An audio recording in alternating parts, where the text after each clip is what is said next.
الحمدللہ کفا وسلام علی عبادہ الذین اصطفیٰ اما بعد فاعوذ باللہ من الشیطان الرجیم بسم اللہ الرحمن الرحیم ما کان محمد ابا احد من رجالکم ولکن رسول اللہ وخاتم النبیین وکان اللہ بکل شیء علیما وقال النبی صلی اللہ علیہ وسلم اول الانبیاء آدم وآخرهم محمد صلی اللہ علیہ وسلم وقال النبی صلی اللہ علیہ وسلم انا آخر الانبیاء وانتم آخر الامم وفی روایت لا نبی بعدی ولا امت بعدکم وقال النبی صلی اللہ علیہ وسلم من سب نبیا من الانبیاء فقد قتل ومن سب اصحابی فقد جلد صدق اللہ وصدق رسولہ النبی الکریم ونحن علی ذلک من الشاہدین والشاکرین والحمد للہ رب العالمین رب اشرح لی صدری ویسر لی امری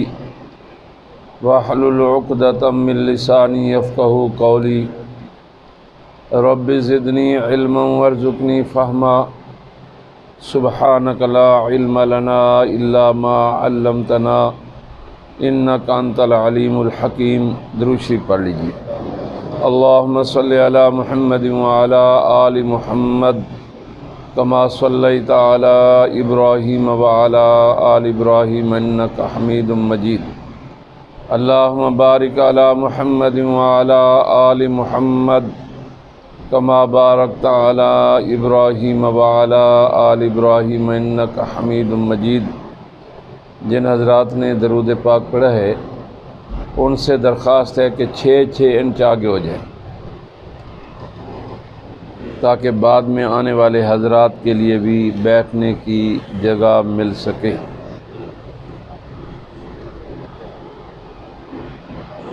قرآن پاک کی آیت کا ترجمہ ہے ما کان محمد ابا احد من رجالکم، نہیں ہے حضرت محمد، سب کہہ دیجئے صلی اللہ علیہ وسلم، تمہارے جوان مردوں میں سے کسی کے باپ، ولیکن رسول اللہ، لیکن آپ اللہ کے رسول ہیں، وخاتم النبیین، اور ختم کرنے والے نبیوں کے، وکان اللہ بکل شیء علیما، اور اللہ تعالی ہر چیز جاننے والے ہیں۔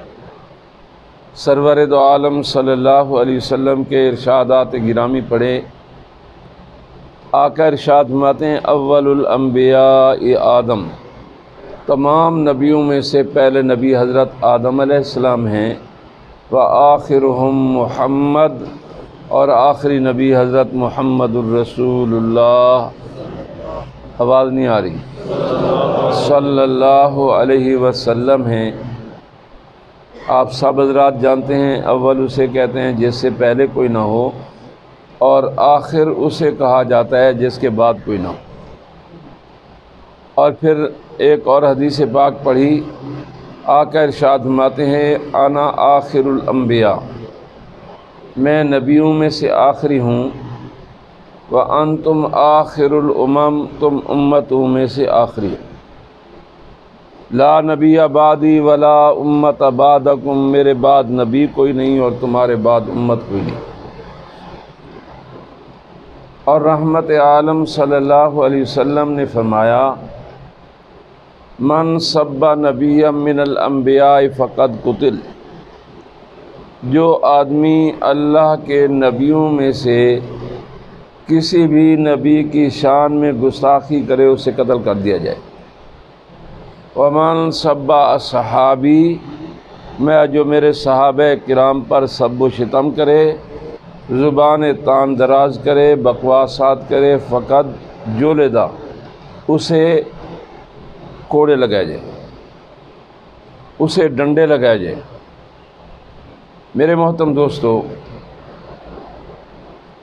وقت میں آپ کا زیادہ نہیں لوں گا۔ قرآن پاک کی اس آیت کریمہ اور احادیث نبویہ کی روشنی میں چند ایک گزارشات عرض کرنی ہے۔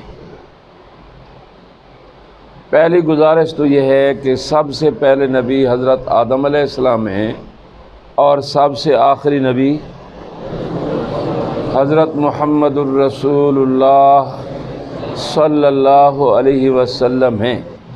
اب آپ کے بعد قیامت کی صبح تک کسی قسم کا کوئی نبی، کوئی رسول، کوئی پیغمبر نہیں ہوگا۔ کوئی ماں ایسا بیٹا نہیں جنے گی جسے اللہ پاک نبوت عطا فرمائے۔ علم الہی میں جتنے نبی آنا مقدر تھے، حضرت آدم علیہ السلام سے لے کر رحمت عالم صلی اللہ علیہ وسلم تک ایک ایک کر کے سب تشریف لے۔ اب حضور کے بعد نبوت کا کوئی منصب ایسا نہیں، کوئی مقام ایسا نہیں، کوئی مرتبہ ایسا نہیں کہ اللہ پاک وہ منصب، مقام اور مرتبہ کسی آدمی کو دے کر دنیا میں مبعوث فرمائے۔ رحمت عالم صلی اللہ علیہ وسلم کا ایک ارشاد گرامی میرے عزیز آپ کے سامنے پڑھ رہے تھے، جس میں حضور سرور کائنات صلی اللہ علیہ وسلم نے اپنے بعد قیامت تک آنے والے 30 جھوٹے دعوے داران نبوت کا ذکر کیا ہے۔ ایک اور روایت میں قریب من 70 کے الفاظ آتے ہیں کہ 70 کے قریب جھوٹے مدعیان نبوت ہوں گے۔ محدثین نے تطبیق اس طرح بیان کی کہ یوں تو دعوے داران نبوت 70 کے قریب ہوں گے، یا 70 کا لفظ بول کر کثرت مراد لی جاتی ہے کہ ڈھیر سارے لوگ نبوت کا دعویٰ کریں گے۔ جسے پاگل پن کا دورہ اٹھے گا وہ اپنے آپ کو نبی کہہ دے گا، نعوذ باللہ۔ لیکن 30 ان میں سے ایسے ہوں گے جن کی جھوٹی نبوتوں کا فتنہ پھیلے گا، پھلے گا، پھولے گا، جن کے مقابلے میں امت کو بیش بہا قربانیاں دینی ہوں گی۔ ان 30 جھوٹے مدعیان نبوت میں ایک دعوے دار نبوت وہ مرزا قادیانی ملعون تھا۔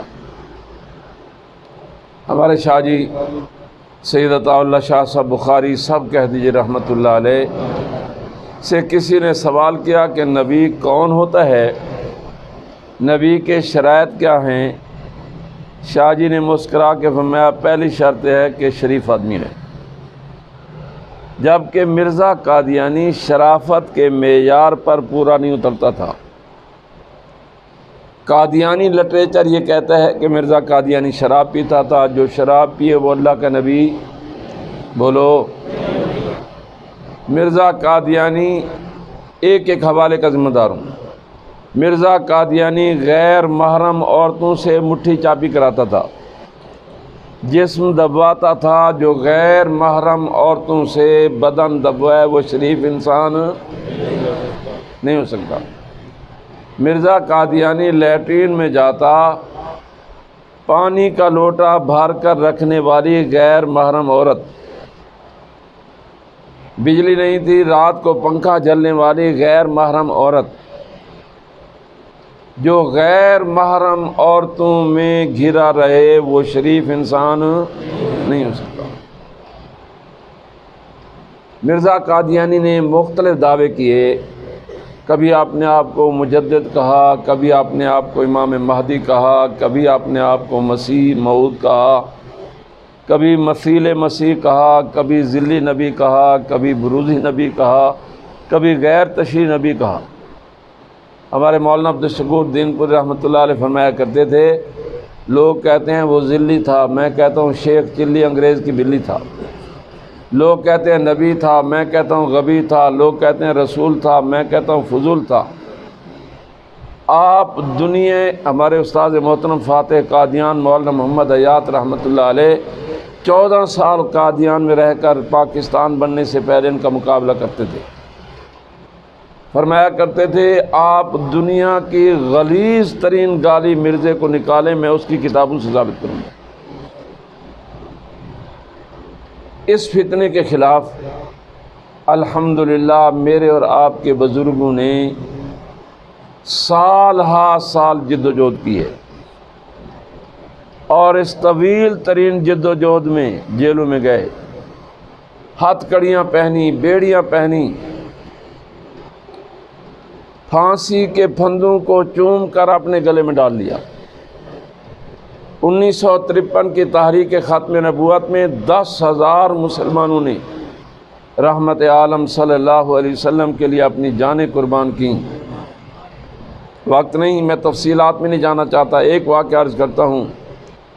ایک بیوہ بڑھیا اپنے اکلوتے بیٹے کی بارات لے کر لاہور کے دہلی دروازے کے بحر والی سڑک سے گزر رہی ہے۔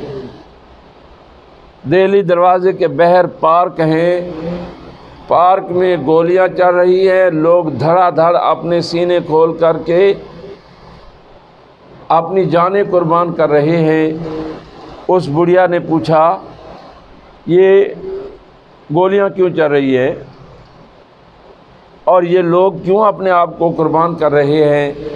بتلایا گیا، اماں یہاں حضور کی ختم نبوت کی تحریک چلی ہوئی ہے۔ جو آدمی ختم نبوت زندہ باد کا نعرہ لگاتا ہے اس کے سینے کو گولی سے چھلنی کیا جاتا ہے۔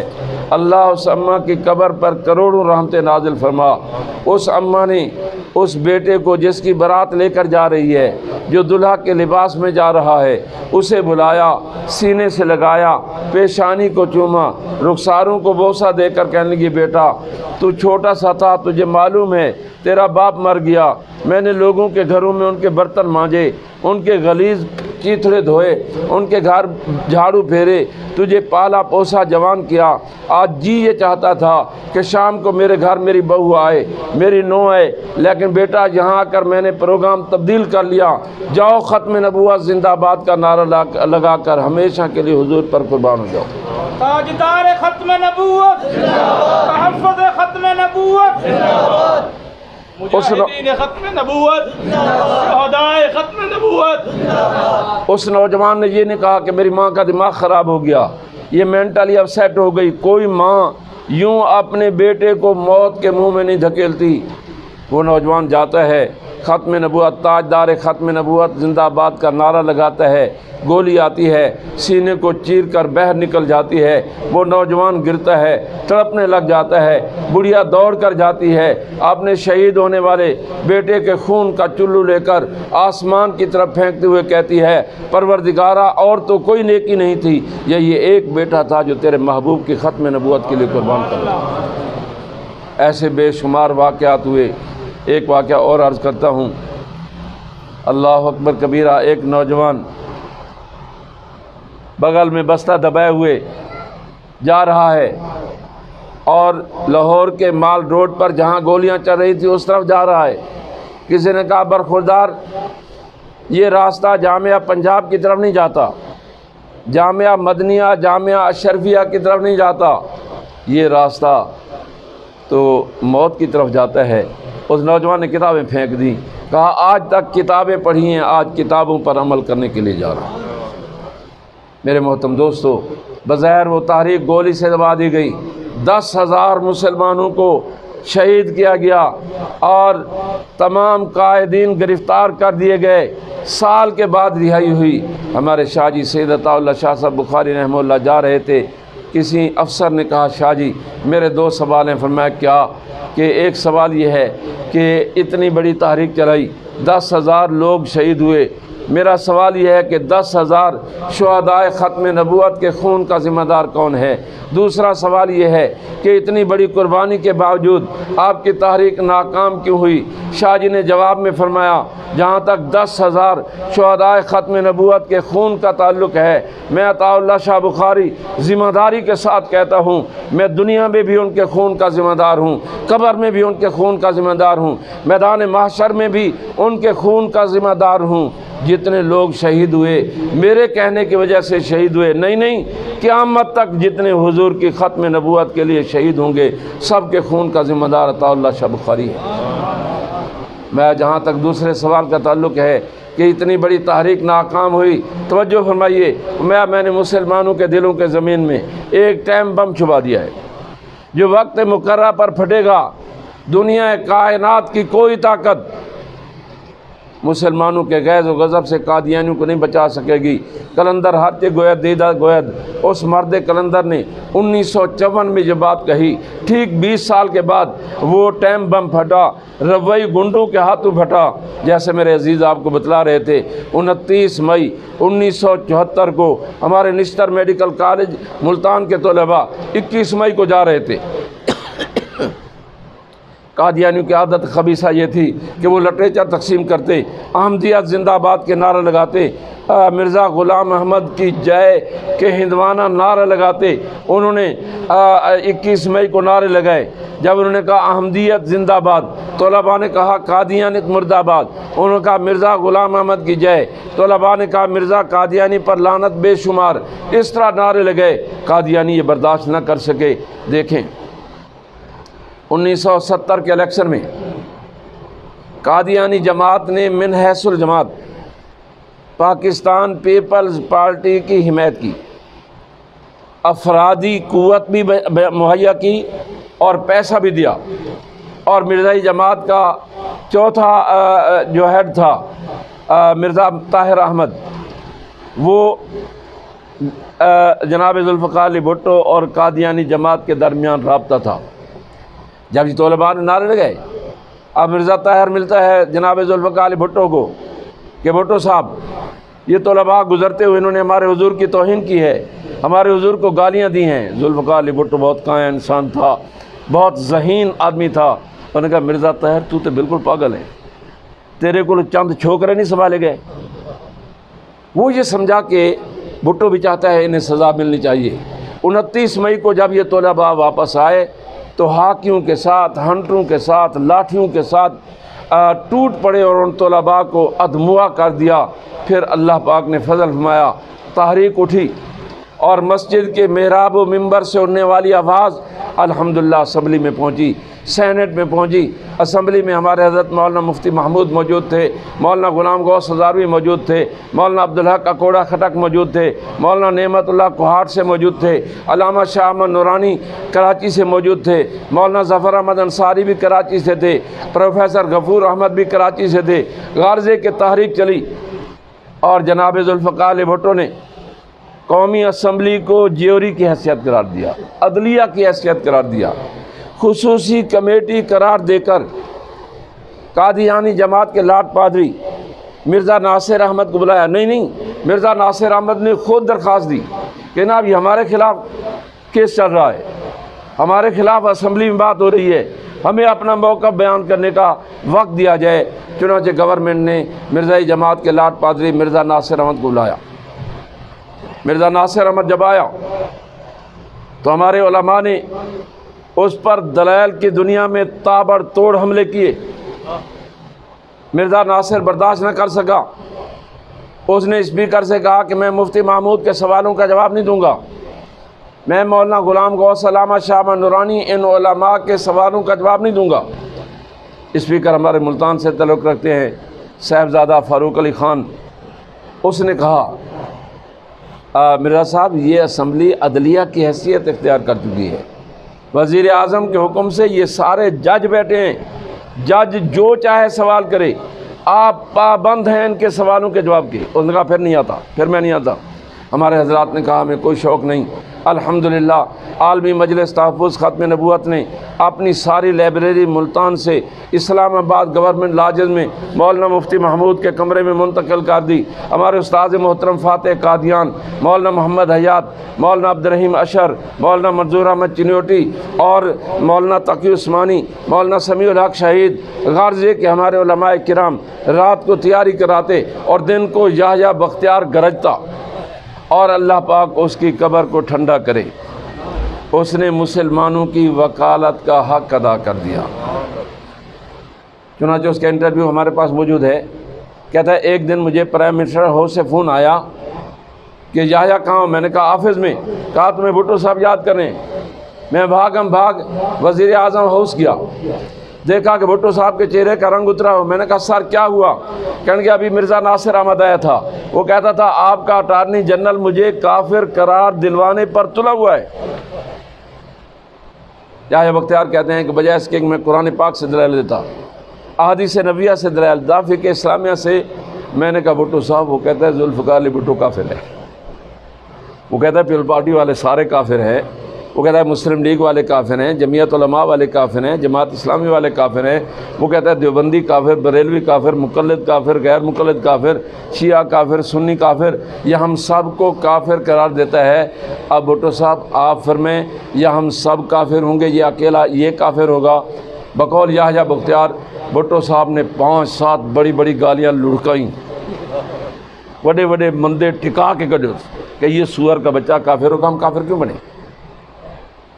ہمارے جنوبی پنجاب سے لیاقت پور سے تھے خواجہ جمال محمد قریجہ، تو مولانا ظفر احمد انصاری ایم این اے کراچی نے اپنی تقریر میں کہہ دیا، وہ لکھنؤ کے رہنے والے تھے، لکھنؤ اور دہلی والوں کا اپنا ایک مزاج ہے، انہوں نے کہا کہ جناب اسپیکر جناب مرزا غلام احمد صاحب قادیانی فرماتے ہیں۔ تو خواجہ جمال محمد قریجہ کھڑا ہوا، انہوں نے کہا جناب اسپیکر آپ اس مولوی صاحب کو روکیے، یہ مرزا قادیانی کے نام کے ساتھ جناب اور صاحب کا لفظ نہ کہیں۔ اسپیکر نے کہا قریجہ صاحب آپ کی باری کل آئے گی، توجہ فرمائیں۔ خواجہ جمال محمد قریجہ کہتا ہے جناب اسپیکر آپ عجیب آدمی ہیں، میرے پیٹ میں مروڑا اٹھ رہا ہے، مجھے 104 درجے کا بخار اب ہے، آپ کہتے ہیں کل ڈاکٹر کو بلاؤں گا، آپ مجھے مارنا چاہتے ہیں، روکیے ابھی مولوی صاحب کو روکیے کہ لفظ استعمال نہ کریں۔ انہوں نے کہا آپ جذباتی ہو رہے ہیں، کہنے کہ جذباتی ہونا کیا ہوتا ہے، یہ ہمارے باپوں کو سور کہتا ہے، یہ کہتا ہے ان اس ساری خلافات سن چکے تھے، یہ کہتا ہے ان لدا سارو خنازیر الفلا و نساء من دونہن الاکلب، کہ میرے دشمن جنگلوں کے سور ہیں اور ان کی عورتیں کتیوں سے بدتر ہیں۔ ایسا سور دا بچہ ہی کو مندے کٹن دا نہیں آتا۔ سور دی مادہ سورنی ہوندی یا کتیا ہوندی ہے؟ جی سورنی۔ کہتا ہے میرے دشمن جنگلوں کے سور ہیں اور ان کی عورتیں کتیوں سے بدتر ہیں۔ خواجہ جمال محمد قریجہ کہنے لگا یہ ہمارے باپوں کو سور کہتا ہے، جو ہمارے باپ کو سور کہے گا وہ خود سور کا بچہ ہوگا، جو ہماری ماں کو کتیا کہے گا وہ خود کتیا کا بچہ ہوگا۔ غرض ہے کہ 11 دن مرزا ناصر احمد کو کھل کر اپنا موقع بیان کرنے کا موقع دیا گیا، اور 2 دن لاہوری گروپ کے سربراہ صدر الدین کو اور عمر عبد المنان کو، غرض ہے کہ 13 دن کی بحث کے بعد، بحث وہ بڑی عجیب ہے، وقت نہیں مرنا میں آپ کے سامنے اس کے مندرجات رکھتا۔ 13 دن کی بحث کے بعد پاکستان قومی اسمبلی نے متفقہ آئینی ترمیم کے ذریعے قادیانیوں کو کافر قرار دیا۔ سب کہہ دیجئے الحمدللہ۔ ہمارے آئین میں 23-24 ترمیمیں ہو چکی ہیں، ہمارے حکمرانوں نے اپنے اللہ تللے پورے کرنے کے لیے ہمارے آئین کا حلیہ بگاڑا ہے، اس میں 24 ترمیمیں کی ہیں۔ 7 ستمبر 1974 کو ہونے والی آئینی ترمیم میں ایک ممبر نے بھی اختلاف نہیں کیا، باقی ساری ترمیمیں متنازع ہیں کہ حزب اختلاف نے اپنے تحفظات کا اظہار کیا، لیکن 7 ستمبر 1974 کو ہونے والی آئینی ترمیم پر ایک ممبر نے بھی اختلاف نہیں کیا۔ میرے محترم دوستو، یہ فتنہ جیسے میرے عزیز آپ بتا رہے تھے، یہ ہمارے ایمانوں کو ختم کرنے کے لیے پیدا کیا گیا۔ ہمارے ایمان، عقیدہ، محبت کا محور و مرکز حضرت محمد الرسول اللہ صلی اللہ علیہ وسلم کی ذات گرامی ہے۔ اس ملعون فتنے نے حضور سے محبت کا تعلق ختم کر کے جہانی مرزا غلام احمد قادیانی جہنم مکانی کے ساتھ متعلق کرنے کی کوشش کی۔ الحمدللہ ہمارے علماء نے، اور اس کے لیے ایک طویل فہرست ہے، وقت نہیں میں آپ کو بتاتا، یا آپ کو بتا رہے تھے، علماء لدھیانہ نے سب سے پہلے 1884 میں یہ جہانی مرزا غلام احمد یہ لدھیانہ میں جاتا ہے، لدھیانہ میں اعلان ہوتا ہے کہ کل مرزا صاحب تشریف لا رہے ہیں، جو مرزا صاحب کے ہاتھ پر بیعت کرے گا وہ پہلا مسلمان ہوگا۔ ہمارے مولانا محمد لدھیانوی، یہ رئیس الحرار مولانا حبیب الرحمن لدھیانوی رحمہ اللہ، بھئی اس نوجوان کو بھی جگائیں۔ سونا سفر میں کر کے آیا، نیندر تو آپ کو آ رہی ہے، ذرا سیدھے تھی باؤ، نیٹ کی باؤ، یہ بازو ہٹا لیں، جزاک اللہ۔ تو میں اجاز کر رہا تھا کہ اعلان ہوا کہ کل مرزا صاحب تشریف لائیں گے، جو ان کے ہاتھ پر بیعت کرے گا وہ سب سے پہلا مسلمان